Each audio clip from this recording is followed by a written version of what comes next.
Darkness, the breeding ground of horror, where fiends not of this earth appear. Moments of terror, and how we relish them. A haunted mansion where actors, papier-mâché, and paint speak a language we know well, the language of horror. We learned it from superstitions, tales, comic books, but most of all, we learned it in those other halls of darkness, the movie theaters of yesteryear.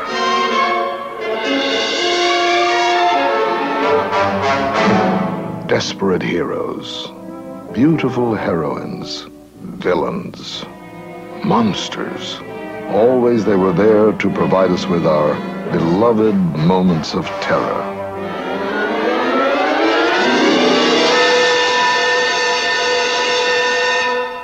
Grotesque images torn out of our own dark, our own earliest nightmares. Try as we may, we are never quite able to leave them behind. And that's the horror of it all.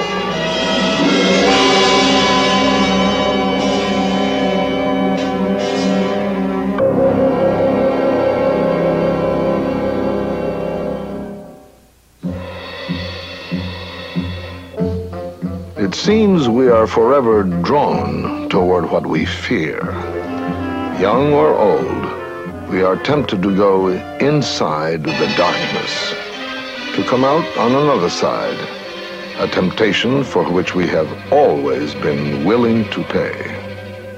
We grow up with a certain hunger, not only for the bright things in life, but for things that are fearful and terrifying. The filmmaker puts something on the screen, and each individual member of the audience adds something unto themselves to complete the process. You know, if you wonder why the continual preoccupation with horror in motion pictures, there's a reason. People love to be scared. The great horror movies of bygone days are like extensions of nightmares, past and present. A secret word in the 1920 film, The Golem, gives magic power to a sage.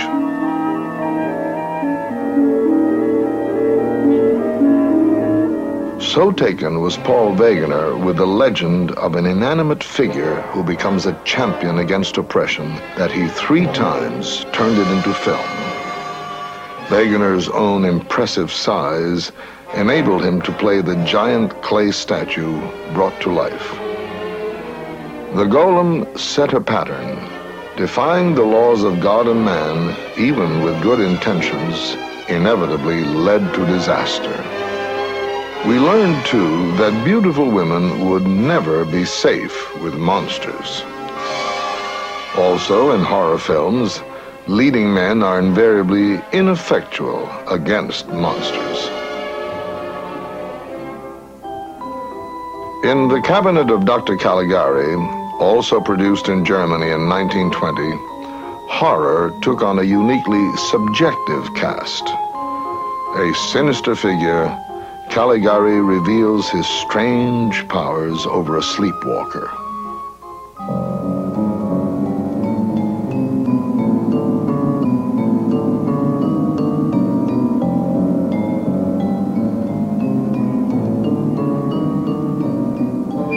Seeking to project the world of a psychotic, this film uses painted flats to create a threatening and surreal environment as Cesare, the somnambulist, goes forth to commit the murders commanded by his master. This scene was so unsettling that it helped make The Cabinet of Dr. Caligari one of the most discussed films of the 20s. An abiding dread that would be aroused repeatedly in horror films of the future, being attacked when we are most vulnerable, while we sleep. The Cabinet of Dr. Caligari catapulted Conrad Veidt to world attention and it bore home the axiom horror films would repeat: our monsters were invariably very human and vulnerable to beauty.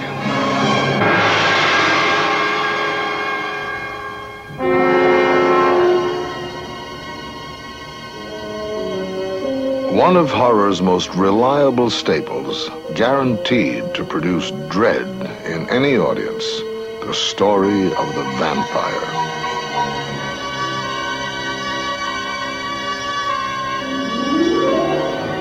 In 1922, moviegoers were mesmerized by the German-made Nosferatu, an early working of the Bram Stoker novel Dracula.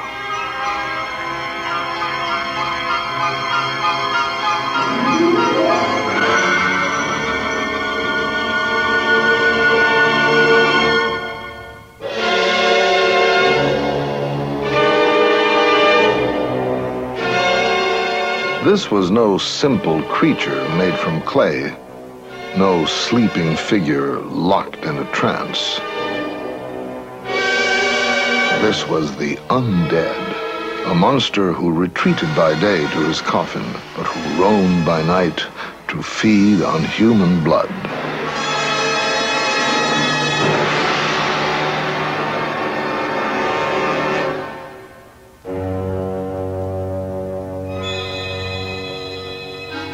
In director Fritz Lang's Metropolis, a fantasy and horror film also from Germany, the heroine is trapped in the very world of the dead, the dark catacombs of a city in a far distant future.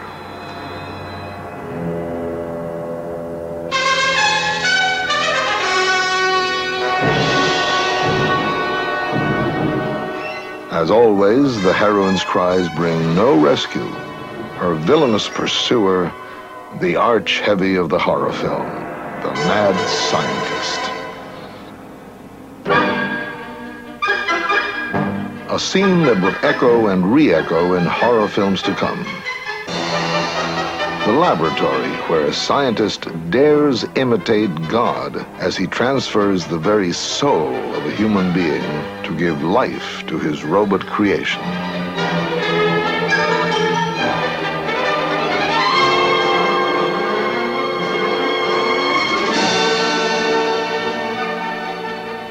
European horror films emphasized the supernatural.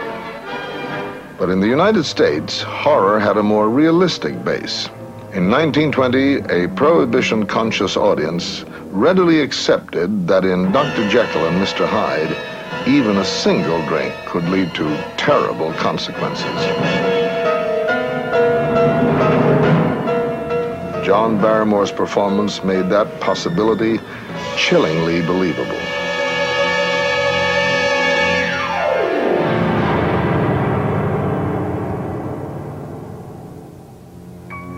He understood Stevenson's play. Stevenson mentioned that he was the personification of evil, but it was the evil of his expression, and it was not achieved by Barrymore with makeup.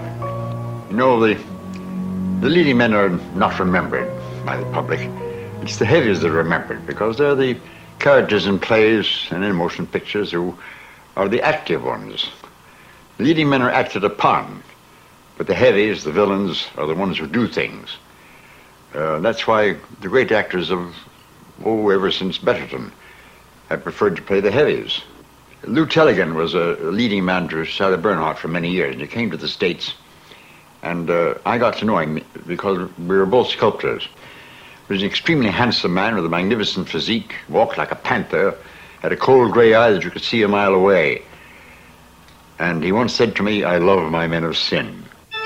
Lon Chaney, one of the great actors of silent films, gave his men of sin 1,000 faces, each more fear-inspiring than the next.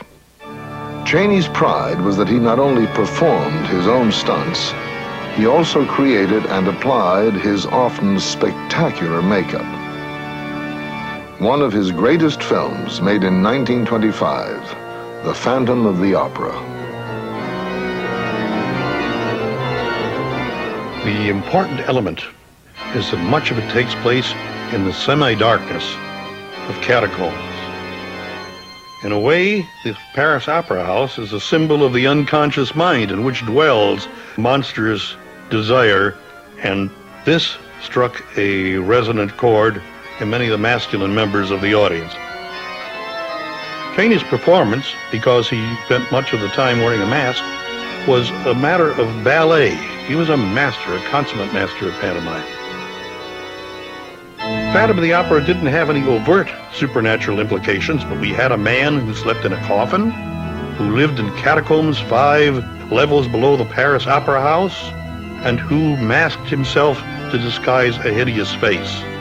And in a way, he pressed the buttons of an audience that at that time was very unaware of the sexual symbolism involved. But it registered nonetheless, because in effect, the character of Chaney portrayed in The Phantom of the Opera was that of a man who is ashamed or afraid of his own sexuality, who conceals his monstrous desire, as it was termed in those days, under a mask. When it is revealed, the heroine recoils in fright from a kindly, gentle man who's now revealed as a hideous being. The unique quality of the silent film in America was that it did not deal with supernatural topics per se.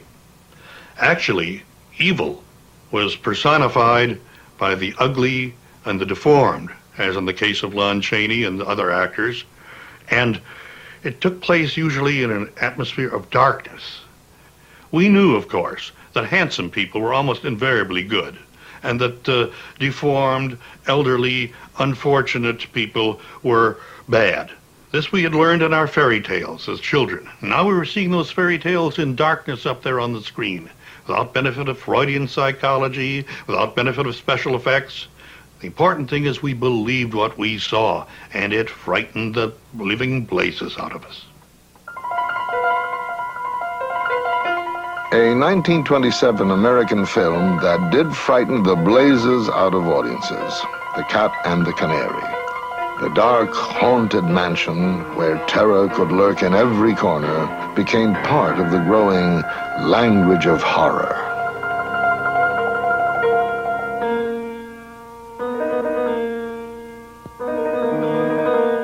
It was where anything could happen, and often did.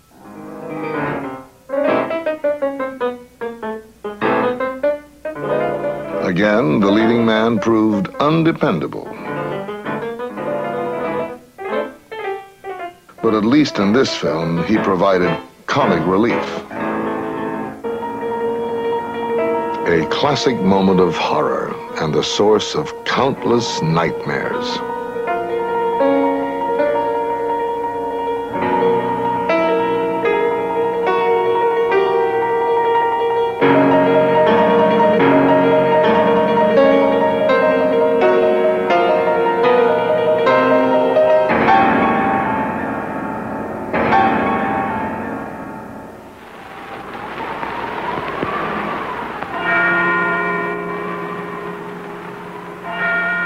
In 1931, Svengali, starring John Barrymore, was released.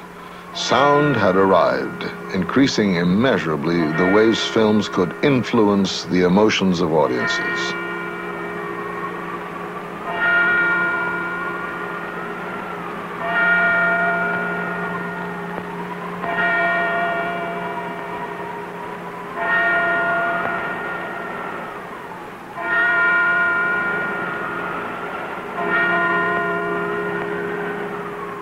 Svengali's true impact came from the unsettling demonstration of mind control from afar.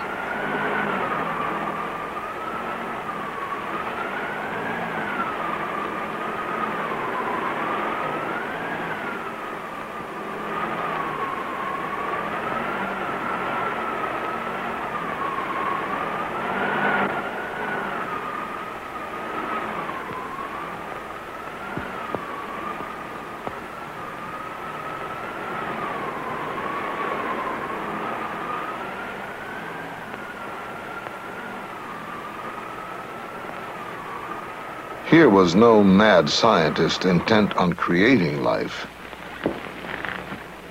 This villain is able to take a life over Gentlemen, it might be as well to remember there are more things in heaven and earth than are dreamt of in your philosophy. These mysteries became a challenge for a new generation of filmmakers. Mr. Zucker, the head of Paramount, called me up and asked me if I would like to do a film of the famous Stevenson story, Dr. Jekyll and Mr. Hyde. I saw the story as a conflict between, not between good and evil as it used to be done before, where Jekyll becomes an evil person, a monster. But I saw the story more as a conflict between the high aspiration of every human being and his lower, baser instincts. And that the whole idea was to have a young man, very handsome, whose whole intention is to free himself from all the evil impulses, all the animal impulses, really, not evil, animal. And the idea with Frederick March was that when he becomes Hyde, he does not become a monster, but he becomes our common ancestor, the Neanderthal man. And Frederick March gave a beautiful performance and wound up by winning the Academy Award. I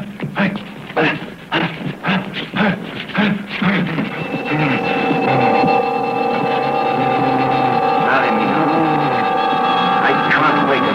Come back. Come back.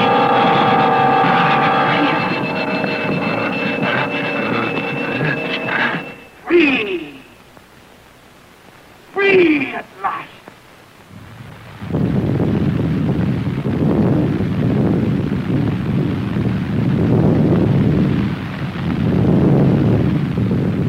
It was the same year, 1931. One of the films designed to meet a public appetite for movies that scared was The Bat Whispers. There was the reliable old mansion at night. This time the menace casting shadows, a bat in human form, shades of terror to come. Outside, the reliable thunderstorm.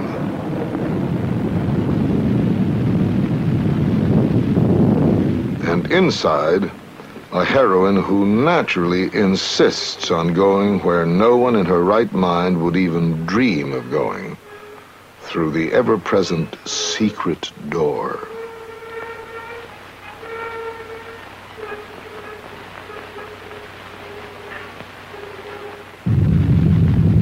One essential sound of the horror film, the scream of the terrorized heroine, was yet to be heard.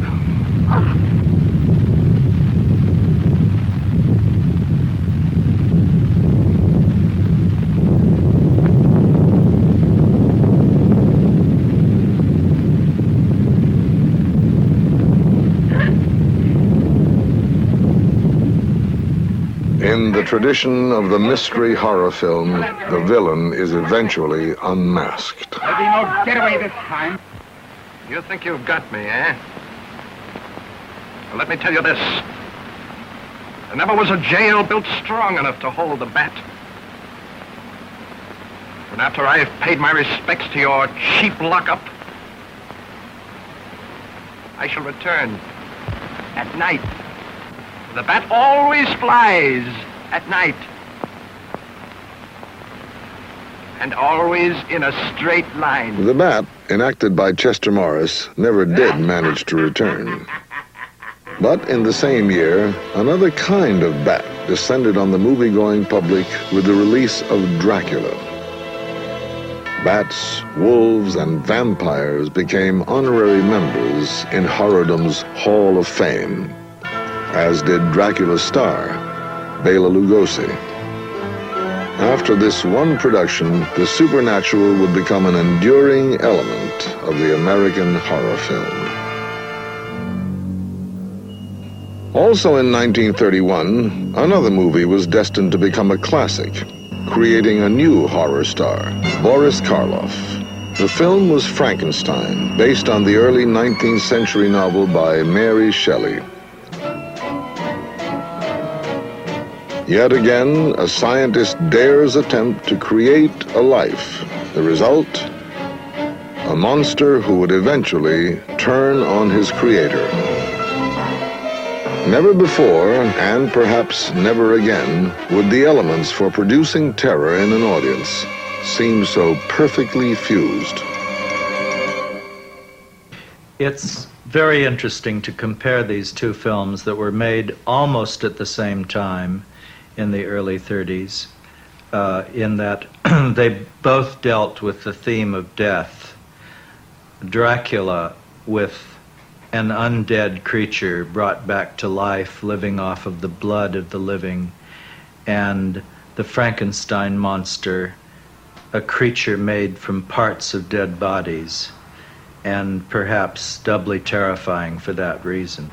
When I was much younger, I knew the late James Whale, and he told me a fascinating anecdote about the first sneak preview of Frankenstein, which was held in Santa Barbara. While he was sleeping in the middle of the night, he was awakened with a phone call, and a voice came on the line saying, "Are you the director of that film that was previewed tonight?" And he said yes.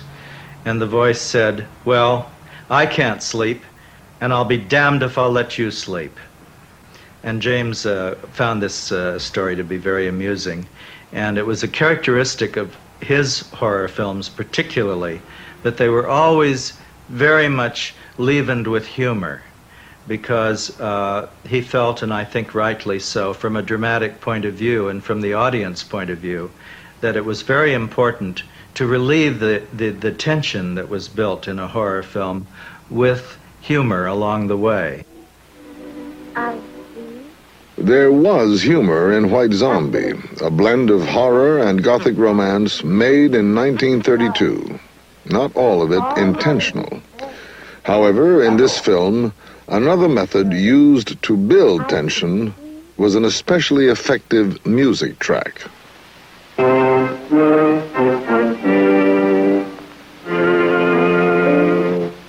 What is it? I see death.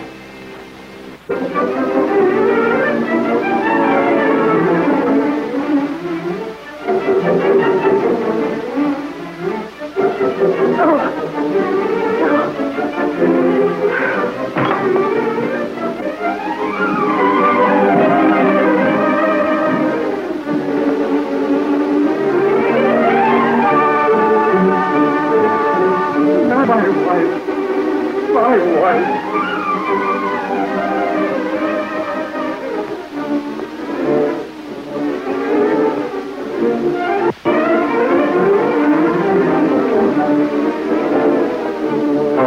Produced 1 year after Dracula, White Zombie clearly showed the influence of the earlier film. Once again, Bela Lugosi played the arch-villain, the harbinger of doom. Who are you? And what are they? For you, my friend, they are the angels of death. Not surprisingly, the leading man was inadequate. The heroine, helpless. It was 1932, and James Whale had just finished Frankenstein, which was an enormous success, with Boris Karloff, who was the star of The Old Dark House 2. We had Charles Laughton in his first American film. We had Raymond Massey. We had Melvyn Douglas. And I was very impressed. Boris was as charming and gentle a person off-screen as he was horrendous and threatening on-screen. There was a great deal of thunder going and lightning and rain coming in and cobwebs and doors creaking. As a leading lady, it was my job to be very, very frightened. So Mr. Whale put me into a pale silk velvet bias-cut evening dress, very décolleté, and I asked him why, and he said, because when Boris is chasing you through the corridors, I want you to be like a flame going through the house and be very threatened, and that was my role, to be very threatened, very frightened, and to scream a lot. You know, actually, I think that putting me in pale pink silk velvet added to the feeling of fragility and helplessness that actresses needed in horror films, because if the beautiful young actress or lady is not threatened, there's no horror. The horror film playing at the neighborhood movie house became like a visit of dearly valued old friends. How audiences loved those actors they had learned to hate. High on their special enemy list was Lionel Atwill. His most frequent victim, Fay Wray. A 1933 film, The Vampire Bat. You're the one. What mad thing are you doing? Mad? The one who has solved the secret of life to be considered mad? Life, created in the laboratory. No mere crystalline growth, but tissue. Living, growing tissue. Life that moves, pulsates, and demands food for its continued growth. You shudder in horror. So did I the first time. No one expressed the lunatic logic of the mad scientists better than Lionel Atwill. I have lifted the veil. I have created life. Wrested the secret of life from life. Now you stand for the lives of those who have gone before. I have created life. I'll tell Carl. Fay Wray was every fan's ideal of a beautiful, threatened heroine. For tonight, Carl's name will be added to yours. And all of those whom this achievement will immortalize. You're safe now, dear. It's like a horrible... When would leading men stop being so wrong? Now, it's all right. Don't worry. I'm going to stay right here with you.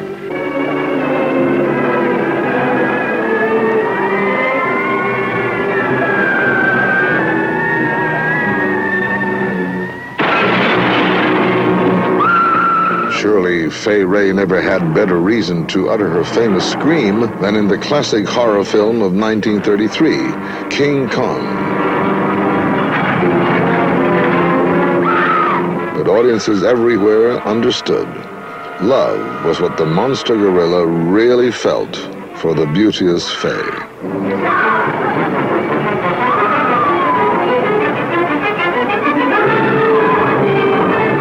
Makeup alone doesn't make best monster. The best monster is one whom we, as members of the audience, can recognize through the makeup as having some of the qualities that are buried within ourselves. All of us got some kind of vicarious pleasure, I'm sure, out of watching King Kong go on a rampage and tear down the very symbols of New York City that represented wealth and power and prestige, which most of us were denied. Because most of us were very poor during the Depression. We paid a dime or 15 cents or 25 cents tops to see King Kong and the other monsters. Those of us who were adolescents got the same kind of satisfaction and gratification out of watching Frankenstein's monster, because he, in a way, was a very symbol of adolescence. Lumbering, inarticulate, ugly, unwanted in a society where age was deemed superior to youth. It's hard to believe that it's turned around, but it has. By the end of the 30s, the old monsters were beginning to lose their impact. We now found humor in the master of horror himself, Bela Lugosi. We knew the truth even if the Ritz brothers didn't. The gorilla had a zipper down his back. Other films followed. They revealed that the old sinister characters and situations had been made laughable by the real horror of a very real war.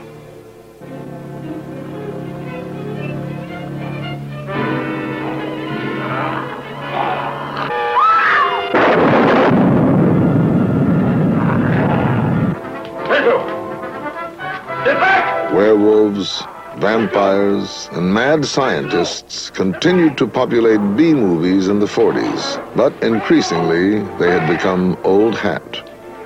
I worked in the Louvre. I was almost insane with joy. To attract additional and more sophisticated audiences, a new kind of horror film began to appear. It was in 1944 that Bluebeard was released. Searching everywhere. At last, I traced her through the doctor I'd called in for her. He gave me her address. I went there. Outside her door, I heard laughter. But what laughter? Then I really saw her. She invited me in. She wasn't the same Jeanette. This was the real Jeanette. A low, coarse, loathsome creature. She offered me money. I suppose she thought she could repay me with money. Suddenly the sight of that Jeanette did something to me. Something indescribably infuriating.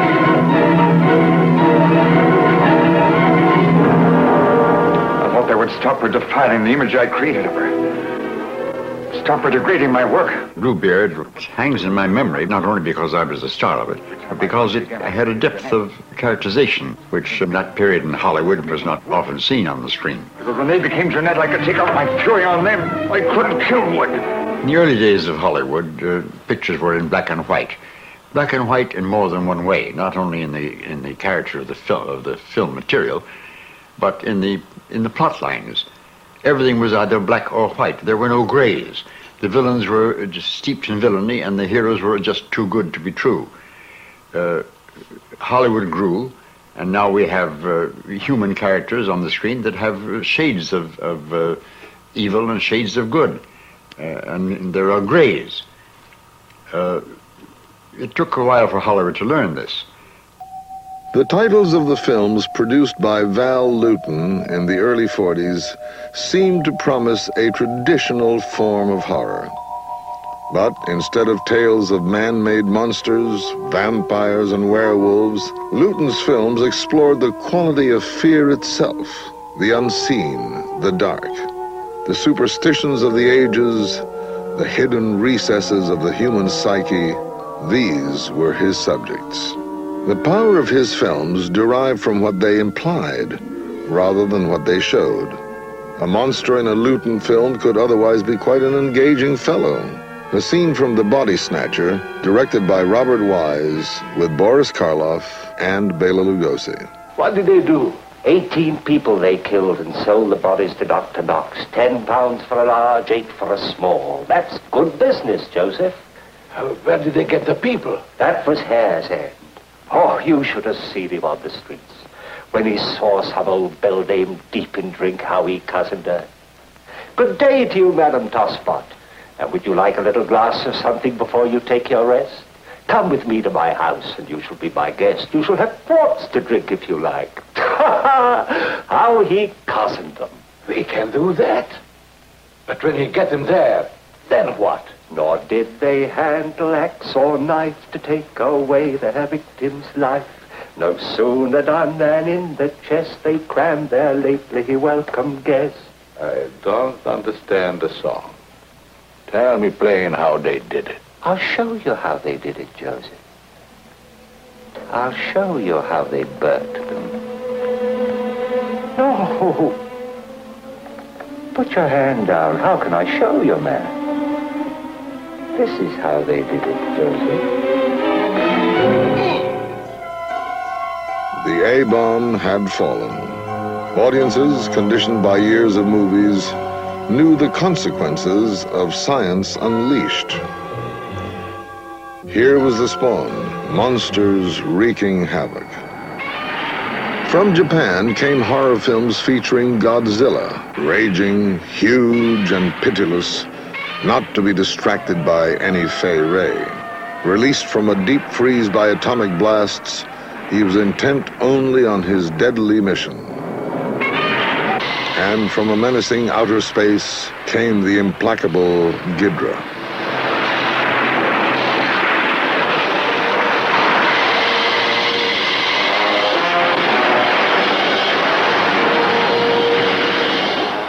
The 50s were a time of suspicion. As one movie solemnly warned, watch the skies. There were enemies out there. There were enemies everywhere.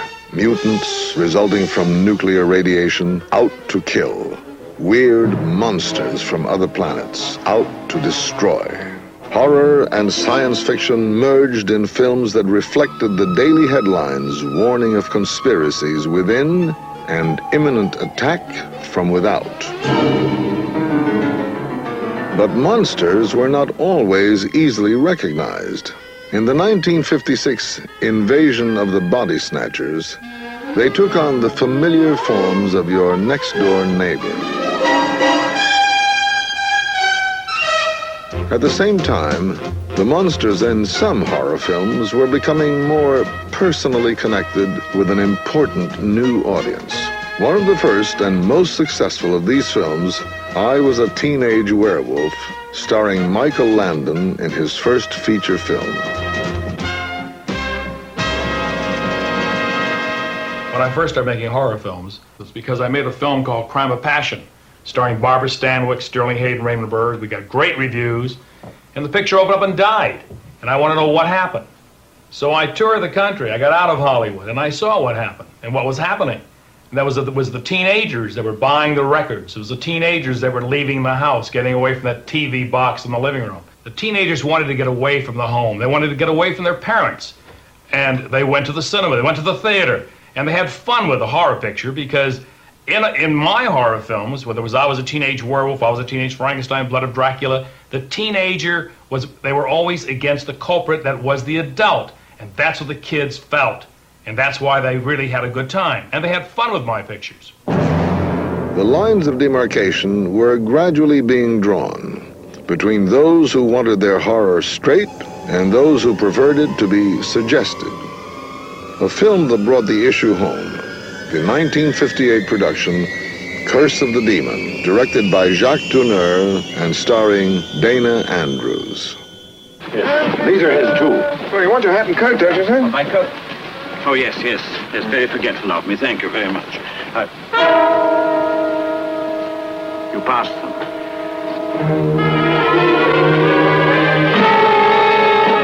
You slipped them in my pocket.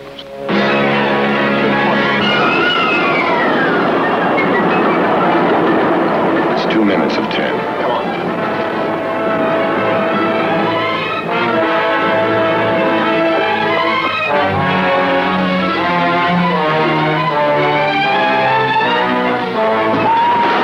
We had completed the picture over in England and had returned quite satisfied with the work we had done. And much to our chagrin, when we saw the picture, the producer had put into the picture a mechanical device which had been concocted by the special effects English people and made a real demon which you could see walking through the forest.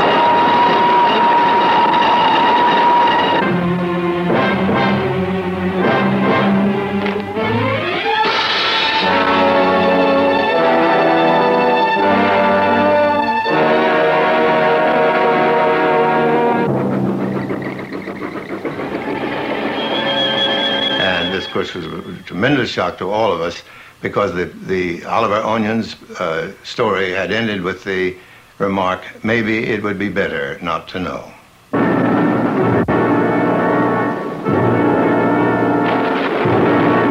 To know or not to know.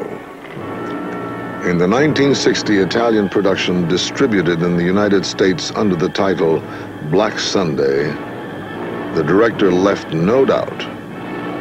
Horror was to be known.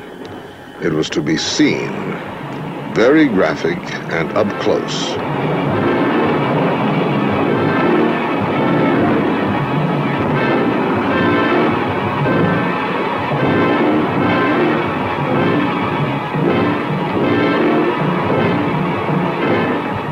The law of the horror film from earliest days.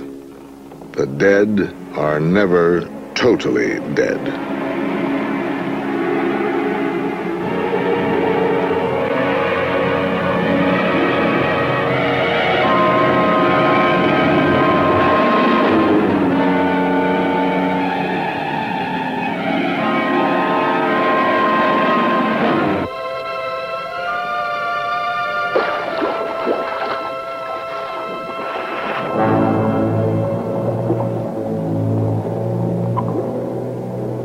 But horror also came from the living.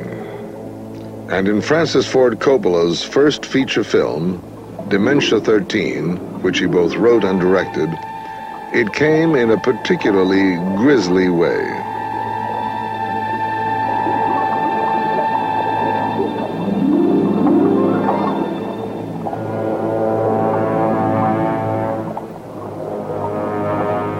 An important change had come to horror films.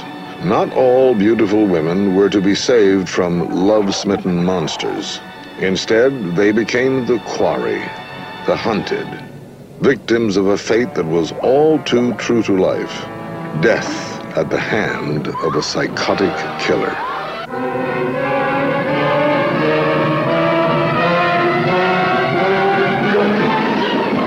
Fantasy and the supernatural, however, would always flourish. Now, with the added excitement of color. It came first from Hammer Films of England, Horror of Dracula, with England's great stars of horror, Christopher Lee and Peter Cushing.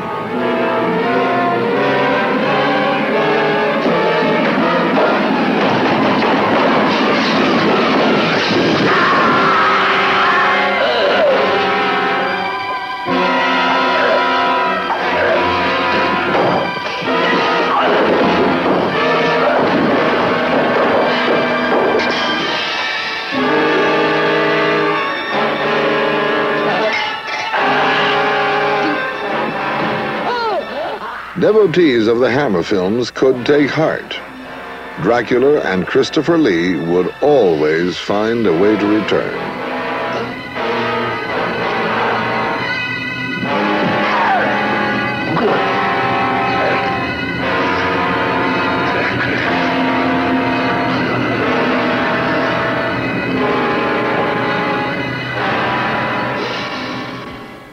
For me, Hammer was the beginning of a cult, the beginning of a new era, a new beginning of horror pictures. Hammer, I think, came out of the fact that perhaps on television they couldn't show a lot of blood. They weren't allowed to show that. They weren't allowed to show a lot of sexuality. There was no nudity on television. So perhaps Hammer came out of that taboo. And so I think a new color came, blood came, and a new sexuality, a new sensuality. Of course, because there was nudity. But there was also a sensuality connected to the dark side. And that's something I think that connected with people. The dark side. We all have it. I've never been offered the role of a sweet person. I think it has to do with the fact that perhaps they saw the dark side of me. And I do fit the traditional pictures of the dark woman, the evil lady. I think that's why moviegoers go to see these films. They want to get in touch with that evil side. In the United States, films that dealt with the dark side received a significant boost from the work of producer-director Roger Corman. Despite limited budgets, he made a series of compelling horror films based on stories by Edgar Allan Poe. They frequently starred such well-known masters of the macabre as Boris Karloff, Basil Rathbone, Peter Lorre. The Poe films helped reaffirm Vincent Price as the reigning prince of films of the dark. The most lavish and striking of these films was Mask of the Red Death. I have tasted the beauties of terror.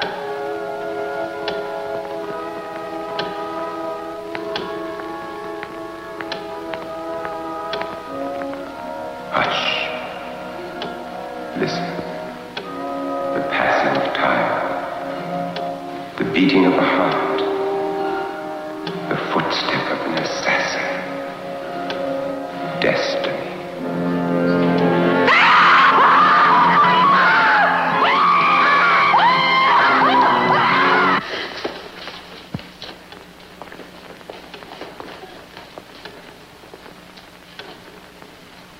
I beg you do not mourn for Juliana. We should celebrate. She has just married a friend of mine. Let the mass begin! You might hold a little bit longer on the shot of his going under the table and then trim a little bit of the beginning of this shot here. I'd like to hold.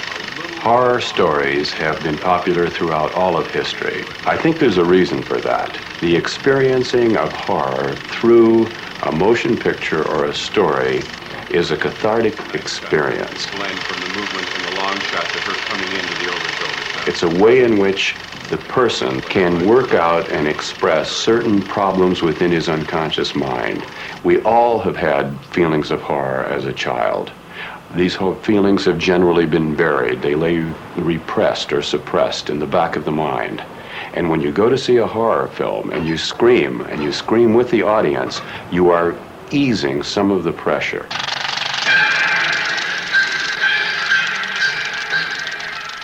Now, at the same time, when you do scream, you will very often smile afterwards. Smile or laugh because you know to a certain extent you've been had by the filmmaker.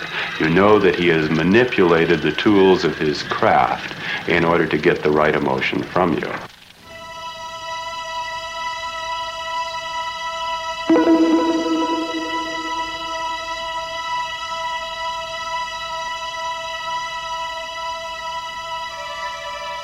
These are some of the new techniques we're working with here at New World.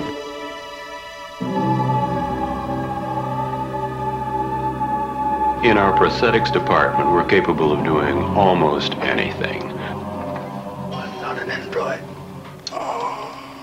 This guy's got a close-up tomorrow, and John Beekler is one of the best men in the business, I think. He's the head of our department, and he's created the special effects, the prosthetics, for a number of our films. Push it over, back to the left a little bit. In each one of these things, what he's trying to do is to give the audience something to build upon from within themselves.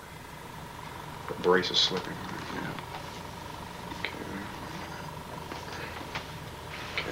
Try to mime I'm not an android with his mouth. I'm not an android. I am a human being. It'll work. But it's essential to remember that special effects are never an end unto themselves. Special effects are a means to lead the audience into a fuller understanding and appreciation of the film. The goal is not to dazzle the audience with the special effects, although it's nice if you can do that.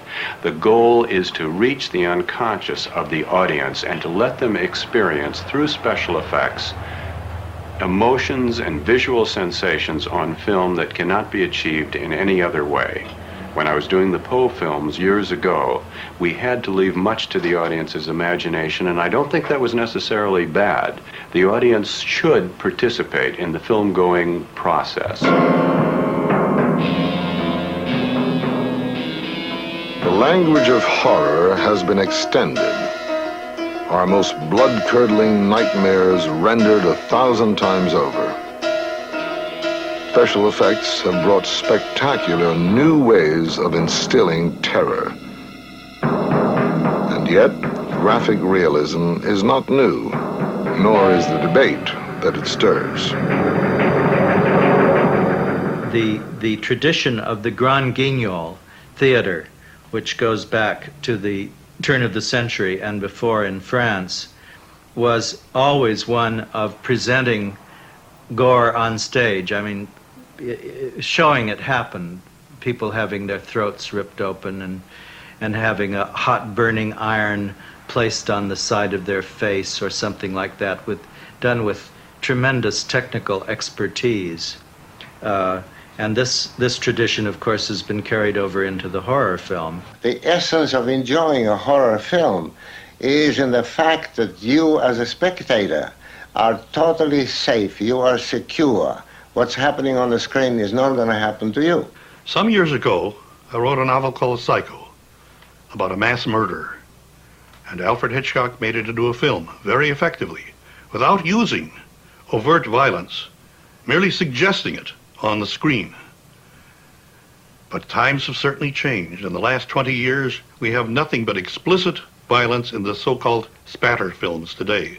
The real horror today is not horror films, which are a lot of fun. Teenagers and adults love them because we never get rid of our fears of the dark and fears of the night. The real horror is on the streets today, in every city, in every town. It's on our television news. If you see a body lying in the street and you've seen it on film as a child and as a young person and as a young adult and as a mature person, it's not a great shock, and it should be. In recent times, that I think that it has become so excessive, and then it becomes a kind of pornography of blood for its own sake, and of course that does become distasteful. It's necessary to call the halt somewhere along the line, I feel, and return to the prime virtues of the horror film, the wonder and the fantasy and terror that it evokes.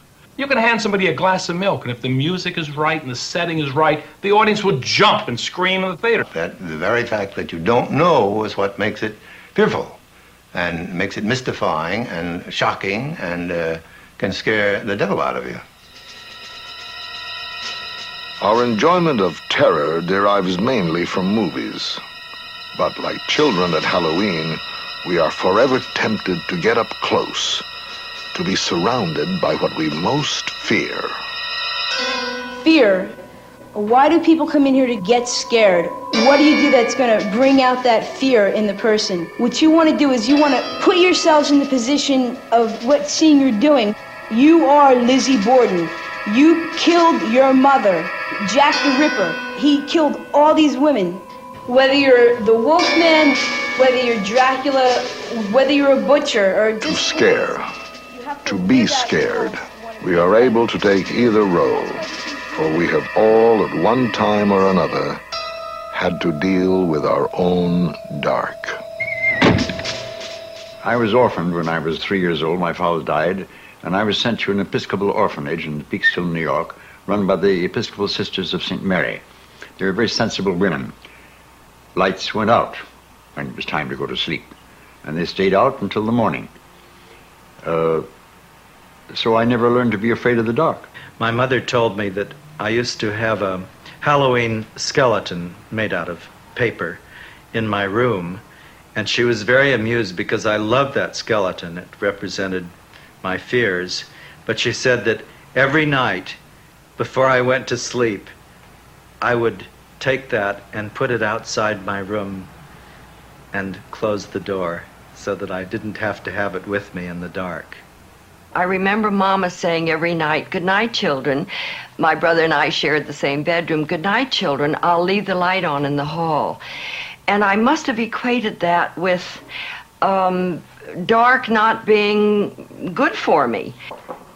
Dark and light, they exist together, they coexist, and they must be dealt into. The dark side must be. And suddenly we heard these scratchy noises behind the glass. My grandmother went and opened the curtain, and there pressed against the glass was this frightening face of this young woman with her nose flattened against the glass, her teeth scowling, and her nails going like this on the glass. Well, we're absolutely petrified with fear. I'll never forget how frightening that was. So my grandmother said, "Don't be afraid." And she opened the door, and I could see her as if it happened yesterday. She stood there, and she made this gesture to the girl, opened her embrace. And the girl, the insane girl, came right up to her, and she embraced her. The girl put her head against my grandmother's shoulder. You see, she said, "You must learn one thing, and that is that if you fill your heart with love, there'll be no room left in it for fear." Through the years, the attitude of fans of the old classic horror films has been one of love. What you see now on the walls is an approximation of my devotion to the horror films of the 30s. These particular frames always remind me of the old theaters where people could go in and lose themselves into another world where people can live for 500 years on human blood, where fantasy reigns supreme. These ghoulies and ghosties, creatures that go bump in the night, the things that make you as a child whistle past the graveyard, these flickering images of cinema, thanks to Karloff, Lugosi, Chaney, Fay Wray in the clutches of King Kong, all the memories of our childhood, of the horror film, of vampires, these things are never going to die, because in the horror film, they are truly deathless, and so are we all.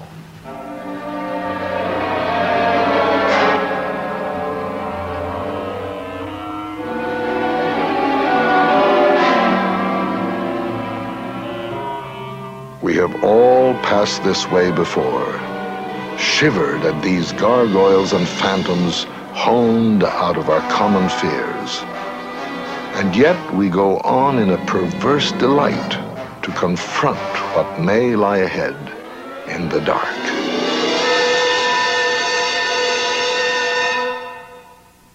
In every horror film, there is a door, and behind that door lurks that which we fear the most. That which we fear in real life, something that lurks behind the closed door in our own mind. It's often the fear of death, the fear of pain. And yet that door must be opened. We must confront our own mortality, our own feeling of inadequacy. And in the best horror films, that door is opened for us. We glimpse the horror, are able to confront it, and walk away with the feeling that from then on we could live with the fear of death or the fear of suffering. We can understand it a little better, and in so doing, understand our own souls. We have all learned the language of horror. We have shared it, just as we share the nightmares of the child that remains within us all.